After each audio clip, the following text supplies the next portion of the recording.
My spoiled sister is out of jail, and now she expects me to give her everything to start her life anew. My sister has always been spoiled by my parents. Coming from a family with 3 brothers and only her as the girl, she was always my parents' favorite, as they had always wanted a daughter. I didn't really care about this, as by the time she was born, I was close to adulthood and already had plans to move out, so all that was left for me was to feel sorry for what my brothers would go through under my parents and her influence. Nevertheless, I still had to live with her for a while.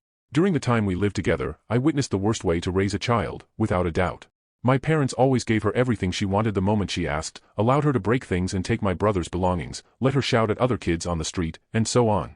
I always talked to my parents about it, but they just said it wasn't my concern and that they would raise the child as they saw fit.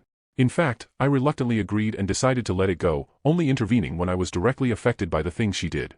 Eventually, I managed to move out, but that didn't remove me from the whirlwind of problems that her behavior brought. Every week, my brothers would come to me crying, telling me about the things she did, like breaking their belongings, scratching the walls of their rooms, and taking their food, and so on. I always argued with my parents about it, but the breaking point came on my youngest brother's birthday. He was overjoyed and kept looking at the birthday cake because what he loved most about parties was blowing out the candles. On the other hand, my sister was irritated that the day wasn't about her and constantly tried to grab everyone's attention, always unsuccessfully. Then, when it was time for my little brother to blow out the eagerly awaited candles, my sister just jumped in front of him, blew out the candles, and left laughing.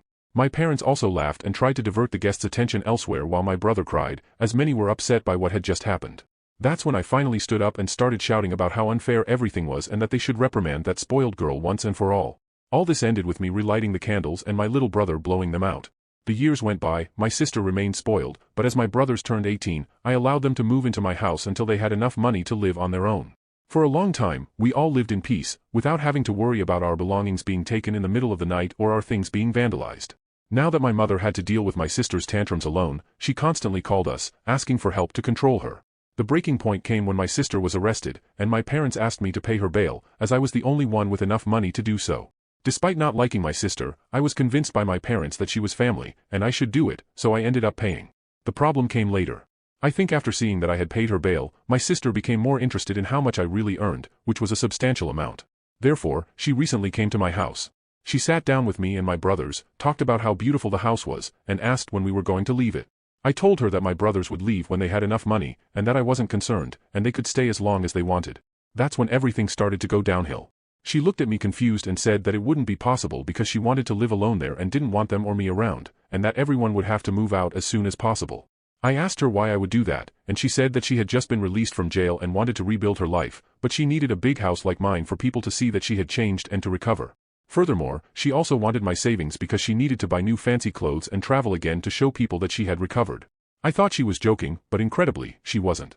I told her that if she wanted to live there for a while, I would accept as long as she followed the rules, but I wouldn't give her anything.